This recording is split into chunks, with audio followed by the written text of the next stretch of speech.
السلام علیکم ورحمۃ اللہ وبرکاتہ رب اشرح لی صدری ویسر لی امری واحلل عقدۃ من لسانی یفقہوا قولی اعوذ باللہ السمیع العلیم من الشیطان الرجیم بسم اللہ الرحمن الرحیم۔ آج کا ہمارا سبق سورۃ البقرہ لفظی ترجمہ آیت نمبر 101۔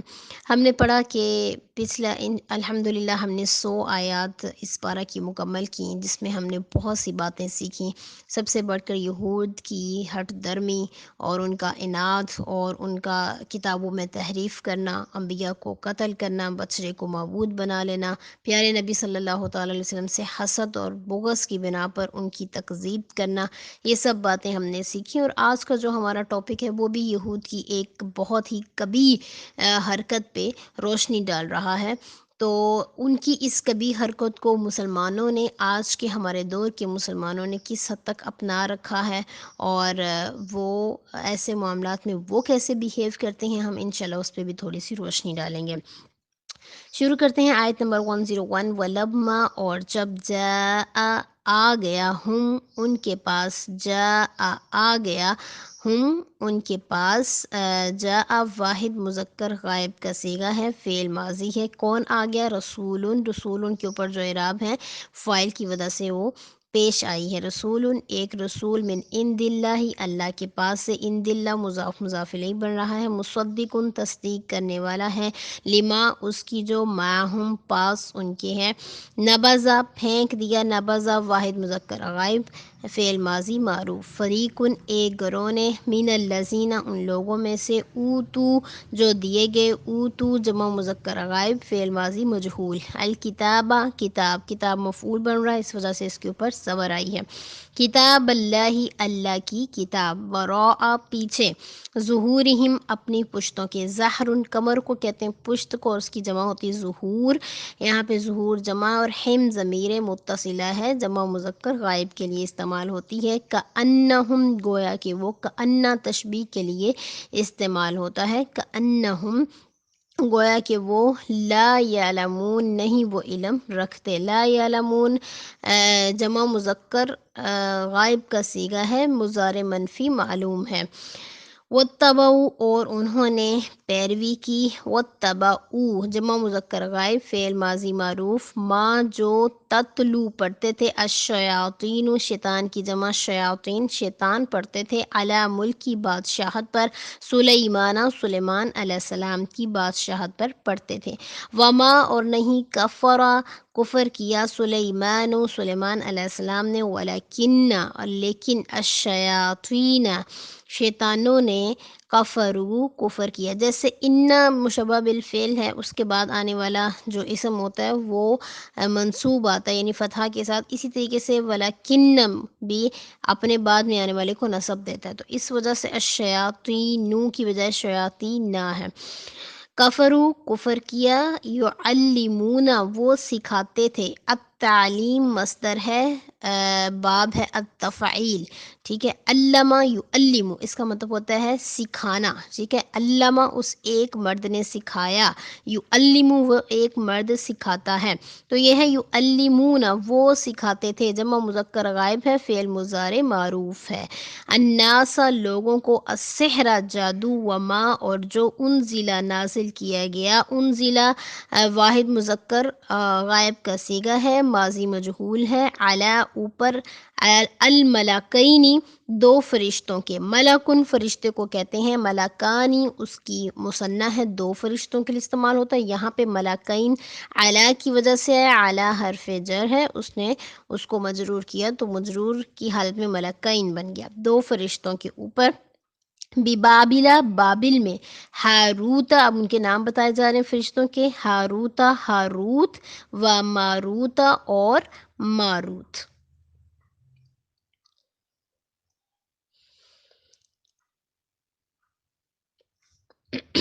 وما، اور نہیں، یعلمانی، وہ دونوں سکھاتے تھے، وما یعلمانی، اور نہیں وہ دونوں سکھاتے تھے، من احدین، کسی ایک کو، حتی، حتیٰ یہاں تک کہ یقولا وہ دونوں کہتے ہیں. اب یہاں پہ جتنے بھی سیغے استعمال ہو رہے ہیں سب مثنیٰ کے ہیں. یعلمانی مثنیٰ کا صیغہ ہے، ٹھیک ہے. اصل میں تھا علمہ یعلمو، یعلمو یعلمانی یعلمونا. تو یعلمانی یہ کیا ہے؟ تثنیہ مذکر غائب کا صیغہ ہے، فعل مضارع معروف ہے. من احدن کسی ایک کو، حتیٰ یہاں تک کہ یقولا، یقولا لام الف لا یہ بھی تثنیہ کا صیغہ ہے، تثنیہ مذکر غائب کا صیغہ ہے، فعل مضارع معروف ہے. وہ دونوں کہتے انما بے شک نحنو ہم تو فتنتن ایک فتنہ ہے. فلا پس نہ تکفر تم نہ کفر کرو. فلا تکفر یہ فعل نہیں ہے، کسی کو نہ کا کوئی کام نہ کرنے کا حکم دیا جا رہا ہے. لا تکفر تم کفر نہ کرو.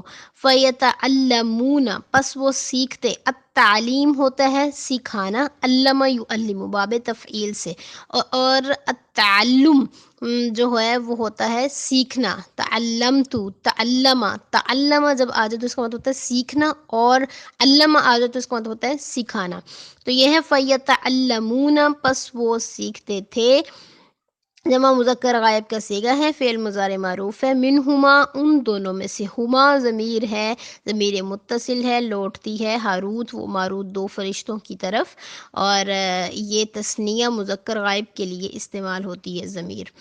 ما جو یفرقون وہ جدائی ڈالتے تھے، بھی اس کے ساتھ، بین المرئی بین درمیان، المرئی مرد کے، مرد کے درمیان، بین مضاف مضاف الیہ بن کے آتا ہے جہاں بھی آئے. بین المرئی مرد کے درمیان، و زوجہ اور اس کی بیوی کے درمیان. مرئی کے نیچے جو زیر ہے وہ مضاف الیہ کی وجہ سے ہے، مرد اور اس کی بیوی کے درمیان جدائی ڈالتے. وما اور نہیں تھے، ہم وہ، بضارین ضرر پہنچانے والے، بھی اس کے ساتھ، من احدن کسی ایک کو، الا مگر باذن اللہ اللہ کے اذن سے.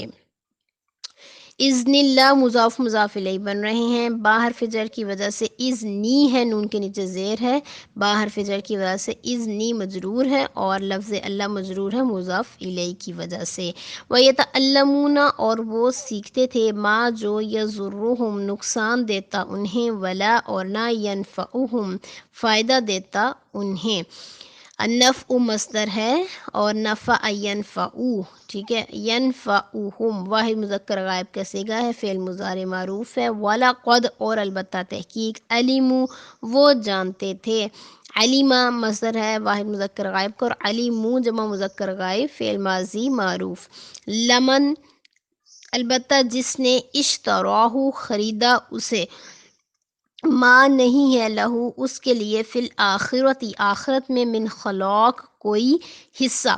اشترا ہو ضمیر لوٹتی ہے اس جادو کی طرف جو وہ سکھاتے تھے.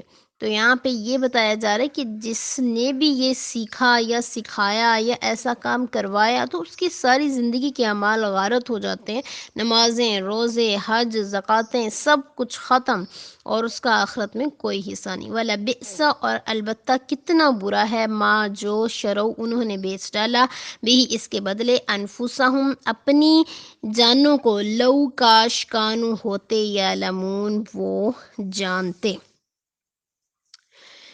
ولو اور اگر، انہم بے شک وہ، آمنو ایمان لاتے، واتقوا اور تقوی اختیار کرتے، واتقوا جمع مذکر غائب کا صیغہ فعل ماضی معروف. لمثوبۃ البتہ ثواب پاتے، من عند اللہ اللہ کے پاس سے، خیر بہتر، لو کاش کانو ہوتے، یعلمون وہ جانتے. اب آیت نمبر 101 سے لے کر اب تک کی آیت 103 تک میں مختصراً میں آپ کو بتاؤں کہ نبی صلی اللہ تعالیٰ علیہ وسلم میں وہ تمام اوصاف موجود تھے جو تورات اور دوسری آسمانی کتابوں میں نبی آخر الزماں کے بارے میں مذکور تھے. تو اس اعتبار سے آپ صلی اللہ علیہ وسلم تورات اور ان کے پاس موجود دوسری آسمانی کتابیں جو تھیں پوری طریقے سے اس پر پورے اتر رہے تھے، یعنی جو خوبیاں ان کتابوں میں بتائی گئی تھیں وہ آپ میں موجود تھیں، لیکن اس کے باوجود انہوں نے آپ کو جھٹلایا، تو ان کی ہٹ درمی، حسد، یہ اس کی وجہ کیا تھی میں نے آپ کو کل بتائی تھی کہ وہ کہتے تھے کہ سارے نبی ہم میں سے آئے تو یہ عرب میں سے کیوں آیا، ایک ان پڑھ قوم میں سے کیوں مبعوث ہوا، ہمارے نسل سے کیوں نہیں آیا؟ تو بس اسی ضد کی وجہ سے انہوں نے آپ صلی اللہ علیہ وسلم کی تکذیب بھی کی۔ تو اب جب انسان سارے حربے استعمال کر لیتا ہے اور اس کے سارے حربے فیل ہو جاتے ہیں، یعنی وہ کسی کو نیچا دکھانے کی کوشش کرے اور ہر کوشش میں وہ ناکام رہ جائے کسی نہ کسی طریقے سے، دنیا میں بھی دیکھ لیں کہ کوئی انسان کسی دوسرے کو نیچا دکھانے کی کوشش کرتا ہے تو کسی طریقے سے یہ کہیں پہ اسے بدنام کرتا ہے، کہیں پہ اس کو ڈیگریڈ کرتا ہے، لوگوں میں اس کو ذلیل و خوار کرنے کی کوشش کرتا ہے، اور جو ہے کبھی اس پر کوئی الزام لگاتا ہے، کبھی کسی طریقے سے اس کو ستاتا ہے۔ تو ایسے یہود نے بھی آپ صلی اللہ تعالیٰ علیہ وسلم کے ساتھ اپنی ضد اور ہٹ درمی کی وجہ سے بہت سے طریقوں کے ساتھ آپ صلی اللہ علیہ وسلم کو ستایا بھی، اور اس سے پہلے بھی تورات میں تحریف کر کے اپنے سے بدل کے خود اپنے سے باتیں ڈال دیں، بچڑے کو معبود بنایا، یہ سارے کام انہوں نے کیے۔ تو جب دیکھا کہ آپ صلی اللہ تعالیٰ علیہ وسلم کی تو لوگ پیروی کرتے جا رہے ہیں اور آپ کے گرویدہ ہوتے جا رہے ہیں اور آپ سے محبت آپ پر نچھاور کر رہے ہیں، تو وہ اپنے اس حسد میں اور اپنی اس دشمنی میں اور جو ضد ایک تھی ان کو، اس میں اور زیادہ بڑھ گئے۔ تو میں بتانا یہ لگی تھی آپ کو کہ ہماری دنیا میں بھی دیکھ لیں، جب انسان ہر طریقے سے دوسرے کو نیچا دکھانے کی کوشش کرتا ہے اور ہر کوشش میں فیل ہو جاتا ہے، تو آخری کوشش کیا اپناتا ہے؟ اپنا ایمان گوا بیٹھتا ہے۔ کیسے؟ وہ کہتا ہے کہ اب میں جادو کر دوں گا اس شخص پہ، جادو ایسا کروں گا کہ یا تو اس کو جان سے مار دوں گا، یا اس کے کاروبار تباہ کر دوں گا، یا اس کے بچوں کو اس کا نافرمان بنا دوں گا، یا اس کے ساتھ کوئی ایسا حربہ استعمال کروں گا کہ یہ اس جادو کی زد میں آ کے ناکامیاں اس کا مقدر بنے۔ تو یہود نے بھی ایسے ہی کیا، جب انہوں نے دیکھا کہ پیارے نبی صلی اللہ تعالی وسلم ہر میدان میں آگے نکل رہے ہیں، لوگوں کی محبتیں سمیٹ رہے ہیں، لوگ دھڑا دھڑ اسلام قبول کر رہے ہیں، تو اپنی اس دشمنی میں وہ اس قدر آگے نکل گئے کہ انہوں نے آپ صلی اللہ تعالیٰ علیہ وسلم پر جادو کرنے کا سوچا۔ تو یہ ایک پورا سوری پورا ایک واقعہ ہے۔ یہ جادو کرنے والا جو شخص تھا وہ لبید بن عاصم یہودی تھا، جس نے کیا کیا کہ رسول اللہ صلی اللہ علیہ وسلم کی کنگھی اور اس سے نکلنے والے بالوں پر جو اس نے ایک نر کھجور کے خوشے کے غلاف میں سوری رکھے تھے، تو جادو کر دیا، اور اسے ایک ذی اروان نامی ایک کنواں تھا، اس کی تہ میں ایک بڑے پتھر کے نیچے دبا دیا۔ تو اس کا اثر کیا ہوا کہ آپ صلی اللہ علیہ وسلم کو خیال ہوتا کہ آپ اپنی بیویوں کے پاس گئے ہیں، مگر آپ نہیں گئے ہوتے، یعنی آپ کو ایسا لگتا کہ جیسے آپ اپنے اہل خانہ کے پاس آپ نے رات گزاری ہے، ان سے ملے ہیں، لیکن ایسا نہیں کیا ہوتا تھا آپ نے۔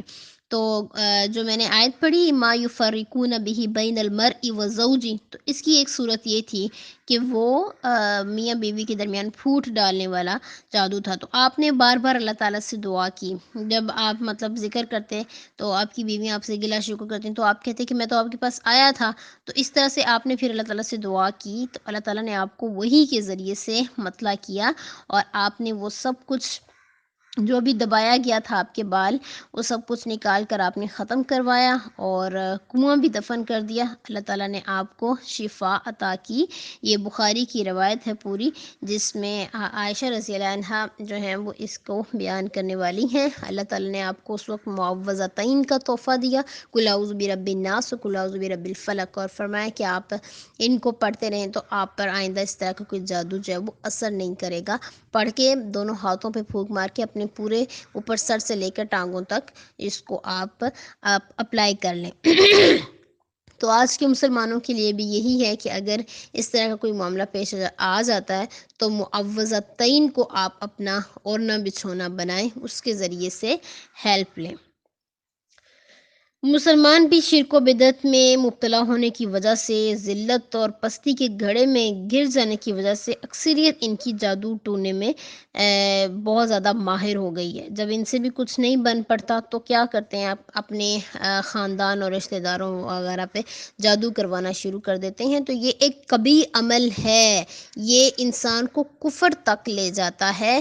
اس شخص کے زندگی کے سارے عمل ہی غارت ہو جاتے ہیں، پچھلے جتنے بھی اس نے نیک عمل کیے، کوئی صدقہ دیا، کوئی خیرات کی، کوئی نماز پڑھی، زکوٰۃ دی، یا کوئی بھی نیک عمل کیا، سارے اعمال اس کے غارت ہو جاتے ہیں اس ایک عمل کی وجہ سے، کیونکہ یہ شرک ہے، شرک ہے، بہت بڑا شرک۔ تو اللہ تعالیٰ اس کو معاف نہیں فرمائے گا، جیسا کہ وہ قرآن حکیم میں فرماتا ہے کہ میں سارے ہی گناہ معاف کر دوں گا لیکن شرک کو معاف نہیں کروں گا۔ تو اس عمل سے بچ جائیے۔ جادو ٹونا، تعویذ، دھاگے، گنڈے، یہ سب اسلام سے ان کا کوئی تعلق نہیں ہے، حرام کام ہے، یہ حرام کا مرتکب ہوتا ہے وہ شخص جو ان کو اپناتا ہے۔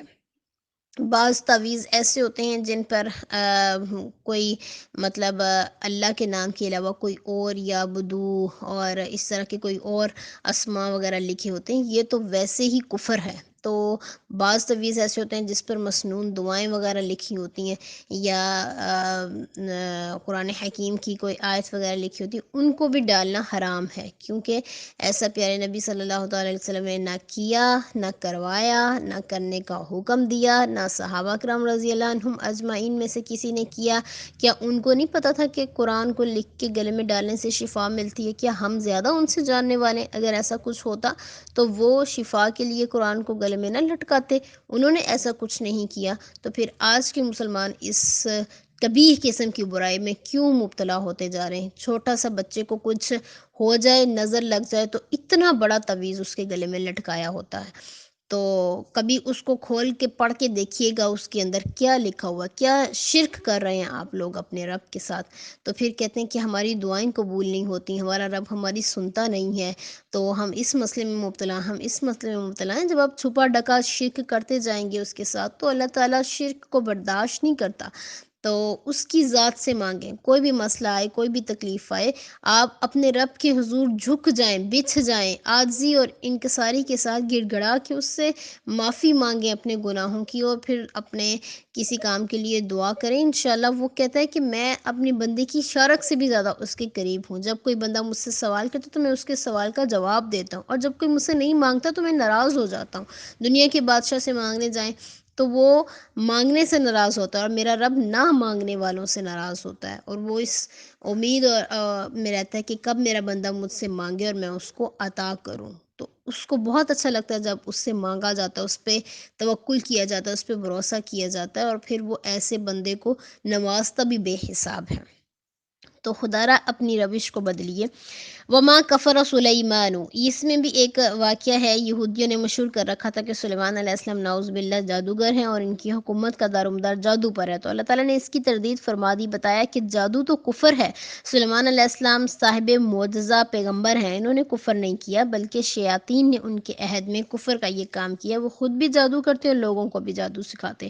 تو یہود ایک تو اس علم سحر کے پیچھے لگے، اور ایک اس علم کے پیچھے لگے جو بابل میں دو فرشتوں ہاروت اور ماروت پر اتارا گیا، جو سحر سے الگ ایک علم تھا، وہ جادو نہیں تھا لیکن علم تھا ایک ایسا ہی جسے عمل میں لانا بعض اوقات کفر تھا۔ تو وہ فرشتے کسی کو بھی وہ علم نہیں سکھاتے جب تک کہ اسے اچھی طرح آگاہ نہ کر دیتے کہ ہم تو محض ایک آزمائش ہیں، لہٰذا تم اس عمل کو کفر کے لیے استعمال نہ کرنا۔